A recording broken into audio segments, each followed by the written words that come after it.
Hello everyone, my name is Priyanshi Jain. Today our topic is osmotic fragility test.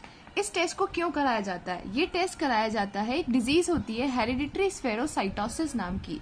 उस disease को detect करने के लिए test किया जाता है. उस डिजीज को ये कैसे डिटेक्ट करता है वो हम अच्छे से डिटेल में पढ़ेंगे. तो पहले हम स्टार्ट करते हैं प्रिंसिपल से.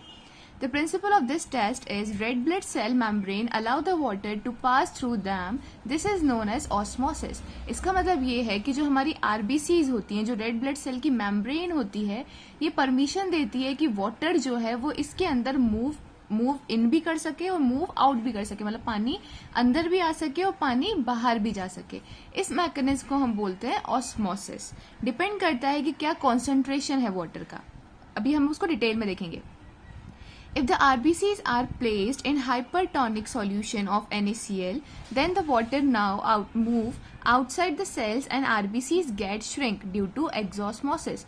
देखिए इसका मतलब क्या है? इसका मतलब ये है कि जैसे ये कोई टेस्ट ट्यूब है, इस टेस्ट ट्यूब में हमने क्या डाला? ब्लड डाला. ब्लड के अंदर क्या प्रेजेंट होती है? RBCs प्रेजेंट होती है. तो हमने इसके अंदर RBC डाली, मतलब ब्लड डाला, ब्लड के अंदर आरबीसी प्रेजेंट है. फिर इस ब्लड के अंदर हम इस आरबीसी को हम किस में डाल रहे हैं? किसी हाइपरटोनिक सॉल्यूशन के अंदर डाल रहे हैं. हाइपरटोनिक सॉल्यूशन का मतलब क्या होता है? हाइपर का मतलब क्या होता है? ज्यादा, मोर. और टॉनिक का मतलब क्या होता है? कॉन्सेंट्रेशन. मतलब इसका मतलब ये है कि हम ऐसे कॉन्सेंट्रेशन में इस आरबीसी को डाल रहे हैं जिसका जो कॉन्सेंट्रेशन है वो ज्यादा है. किसका कॉन्सेंट्रेशन? NaCl का कॉन्सेंट्रेशन.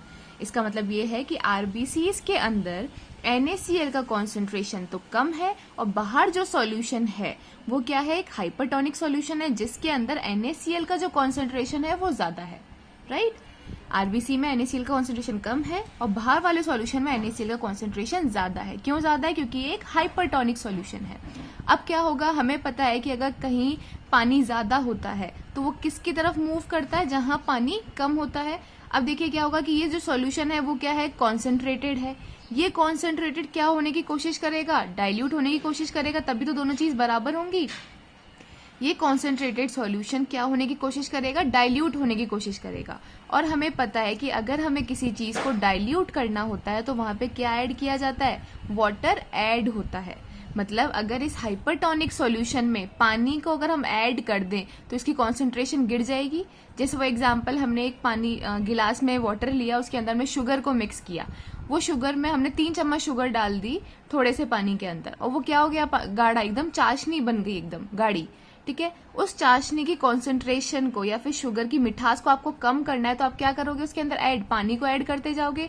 सेम वही एग्जांपल है कि इसके अंदर एक सॉल्यूशन है, इसके अंदर जो NaCl है इसका कॉन्सेंट्रेशन बहुत ज्यादा है. अगर कॉन्सेंट्रेशन को कम करना है तो क्या ऐड होगा? पानी ऐड होता जाएगा. अब ये पानी कहाँ से आएगा? होगा क्या कि इस आरबीसी से जो वाटर है, इस आरबीसी के अंदर जो वाटर है वो बाहर की तरफ मूव करने लगेगा.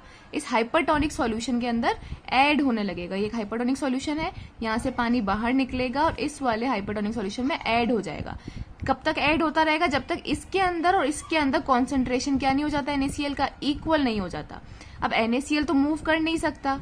ठीक है? जैसे समझो कि ये जो हाइपरटोनिक सॉल्यूशन था इसमें NaCl का कॉन्सेंट्रेशन ज्यादा था और यहाँ पे कम था. तो अगर हम NaCl को इसके उसमें बात करें तो ये भी तो हो सकता है कि NaCl यहाँ अंदर मूव कर जाए तो यहाँ पे बढ़ जाएगा और यहाँ पे कम हो जाएगा. बट NaCl इस मेम्ब्रेन से पास नहीं हो सकता. जो आरबीसी की मेम्ब्रेन होती है वहां से NaCl मूव नहीं कर सकता. तो क्या मूव करेगा? फिर वाटर मूव करेगा. वाटर यहाँ बाहर चला जाएगा जिससे यहाँ का कॉन्सेंट्रेशन इंक्रीज होने लग जाएगा. किसी चीज से पानी अगर आप निकाल दो उसका कॉन्सेंट्रेशन बढ़ने लग जाएगा. यहाँ तो कॉन्सेंट्रेशन बढ़ेगा और यहाँ पानी ऐड हो रहा है तो यहाँ पे क्या होगा? कॉन्सेंट्रेशन घटने लगेगा. तो धीरे धीरे इन दोनों की कॉन्सेंट्रेशन क्या हो जाएगी?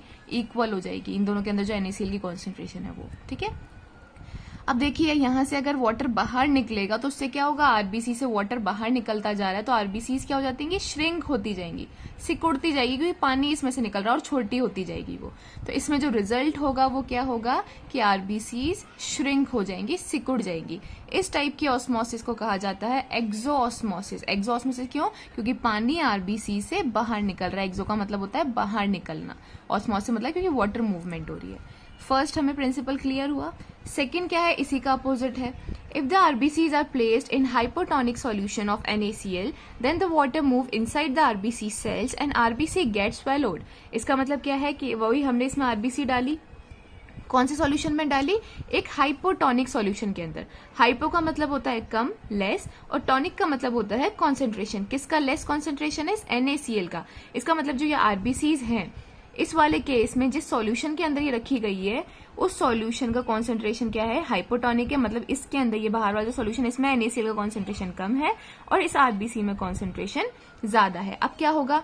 इसका यहाँ पे कॉन्सेंट्रेशन क्या है? कम है, मतलब डाइल्यूट है। इसको क्या करना पड़ेगा? हमें कॉन्सेंट्रेटेड करना पड़ेगा, तो उसका अपोजिट होगा। यहाँ पे तो वाटर ऐड हो रहा था और यहाँ पे क्या होगा? वाटर हटेगा। इसका मतलब पानी इस आरबीसी के अंदर मूव करने लगेगा। पानी जैसी वाटर यहाँ पे मूव करने लगेगा, उससे क्या होगा कि इसका कॉन्सेंट्रेशन क्या हो जाएगा? बढ़ता जाएगा, बढ़ता जाएगा, क्योंकि पानी कम हो रहा है तो कॉन्सेंट्रेशन बढ़ता जा रहा है, और इसके अंदर पानी ऐड होता जा रहा है तो इसका कॉन्सेंट्रेशन क्या होता जा रहा है? कम होता जा रहा है। तो इन दोनों की जब इक्वल कॉन्सेंट्रेशन हो जाएगी तब ये ऑस्मोसिस है वो रुक जाएगी। तो अगर कोई चीज डाइल्यूटेड है, वहां से हम अगर वाटर को निकाल दे तो वो किसकी तरफ मूव करेगी? कॉन्सेंट्रेटेड की तरफ मूव करेगी। तो इस केस में क्या हो रहा है कि पानी अंदर की तरफ मूव कर रहा है। अंदर मतलब एंडो, इसलिए इस प्रोसीजर को क्या कहा जाता है? एंडो ऑस्मोसिस, क्योंकि इसमें वाटर क्या हो रहा है? अंदर की तरफ मूव कर रहा है। अब अंदर की तरफ ये आरबीसी है, आरबीसी में वाटर अंदर की तरफ मूव कर रहा है, तो आरबीसी धीरे धीरे क्या हो जाएंगी? स्वेलो, मतलब फूलती जाएंगी, फूलती जाएंगी, और एक टाइम ऐसा आएगा जब ये क्या हो जाएगी? हीमोलाइज, मतलब ये आरबीसी फूट जाएंगी, बर्स्ट हो जाएंगी। अब देखिए इसका प्रोसीजर क्या होता है। प्रोसीजर में इसे एक चार्ट की हेल्प से देखेंगे। एक टेबल फॉर्म में मैंने यहाँ पे बनाया है।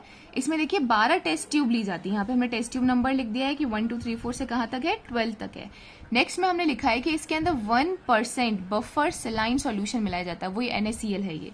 ठीक है, कितना परसेंट होता है? ये 1% होता है। तो हमने 12 टेस्ट ट्यूब ली, उस 12 टेस्ट ट्यूब के अंदर हम क्या क्या मिक्स करेंगे वो हम देख रहे हैं। तो पहली टेस्ट ट्यूब में हमने कितना डाला? 0.1% NaCl का सॉल्यूशन है। कितना डाला?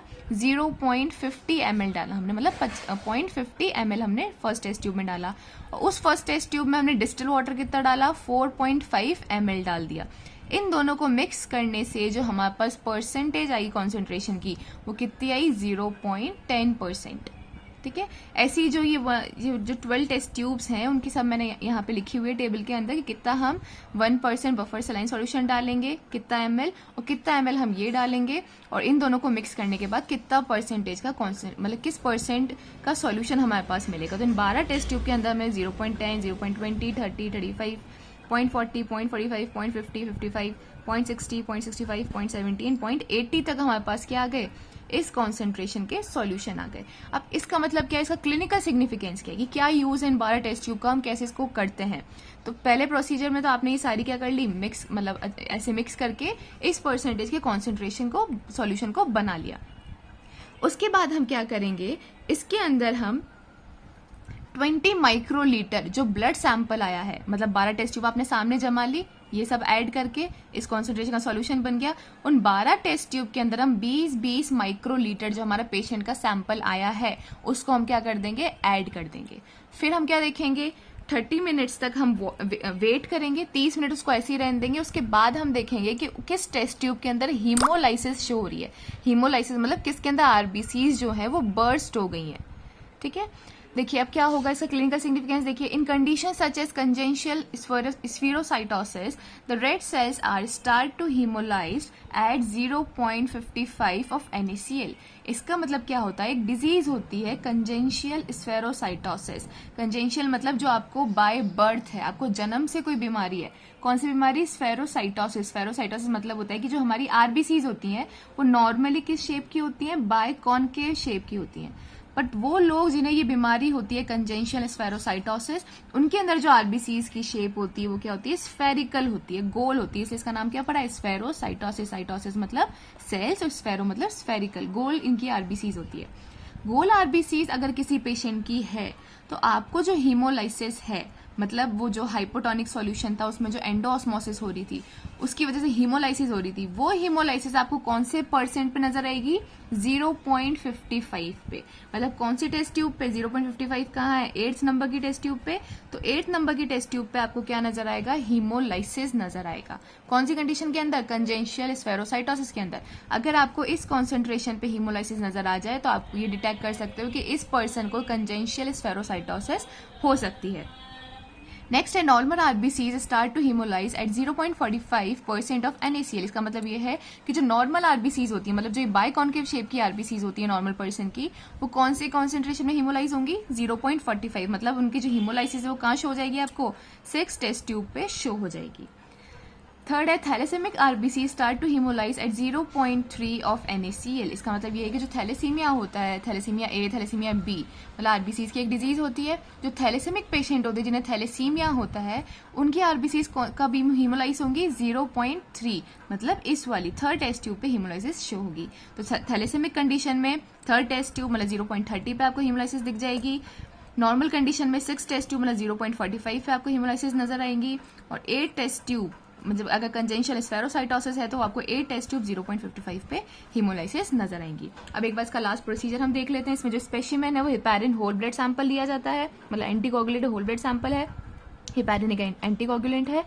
प्रोसीजर क्या रहता है इसका? Make the dilution of buffer saline in 12 test tube as per the chart. मतलब इसका है कि सबसे पहले हमें डाइल्यूशंस बनाने बफर इसके NaCl के 12 टेस्ट ट्यूब के अंदर एज पर द चार्ट के हिसाब से। उसके बाद हमें क्या करना है? Add 20 microlitre of heparinised blood sample in all test tube, मतलब 20 माइक्रोलीटर ब्लड हमें ऐड करना है सारी टेस्ट ट्यूब्स के अंदर। Mix each tube well and keep at room temperature वो 30 मिनट्स। फिर उनको अच्छे से मिक्स कर देना और रूम टेम्परेचर पर रखना 30 मिनट के लिए। फिर हमें ऑब्जर्व करना है हीमोलाइसिस बाय यूजिंग फोटोमेट्री। फिर हमें हीमोलाइसिस को देखना है क्या यूज करके? फोटोमेट्री को यूज में लेके।